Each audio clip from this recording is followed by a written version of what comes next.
Ma mère, elle toute seule, a vécu presque une centaine de viols sous soumission chimique. Le 2 novembre 2020, c'est un lundi, je travaille chez moi et en fin de journée, ma mère va m'appeler pour m'expliquer d'une voix chevrotante. Elle a appris le jour même que son mari, avec qui elle partage 50 ans de sa vie, fait 3 enfants, la droguait depuis presque 10 ans pour abuser d'elle et la faire abuser par des hommes à son insu. Certains sont venus une fois et un certain nombre sont venus 5, 7, parfois 10 fois. Ce qui veut dire que ma mère, elle toute seule, a vécu presque une centaine de viols sous soumission chimique.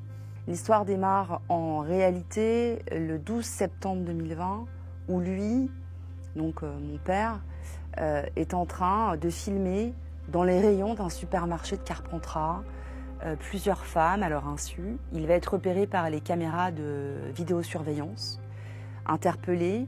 Il va être emmené au commissariat. Heureusement, ces femmes vont déposer plainte. À partir de là, ils vont le mettre en garde à vue. Ils vont regarder son téléphone portable.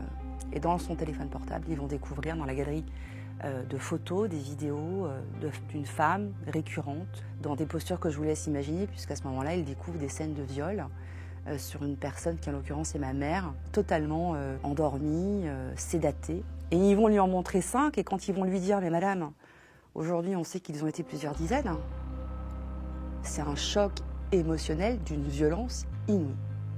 Bien sûr qu'elle a eu des phases d'interrogation, d'angoisse terrible, d'anxiété à plusieurs reprises. Elle ne se souvenait pas de ce qu'elle avait fait la veille, elle ne se souvenait pas pourquoi est-ce qu'elle avait décroché le soir, dans quel état elle s'était couchée. Bien sûr qu'elle s'est interrogée, mais il faut comprendre que la soumission chimique, dans le cas de ma mère, mais comme dans le cas de tellement d'autres femmes dont on ne parle pas, et c'est bien malheureux, ça se passe à la maison, avec quelqu'un en qui on a totale confiance. Dans la majorité des cas recensés, ce sont des proches.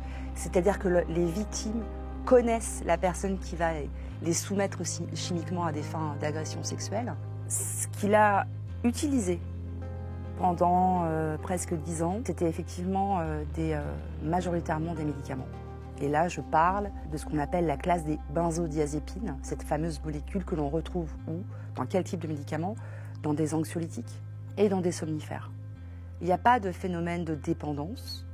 En revanche, quand c'est administré ce qu'on appelle au long cours, de façon régulière, comme ça a été le cas de ma mère, il y a un phénomène d'accoutumance. C'est-à-dire que l'organisme, peu à peu, s'habitue à ce dosage administré à son insu.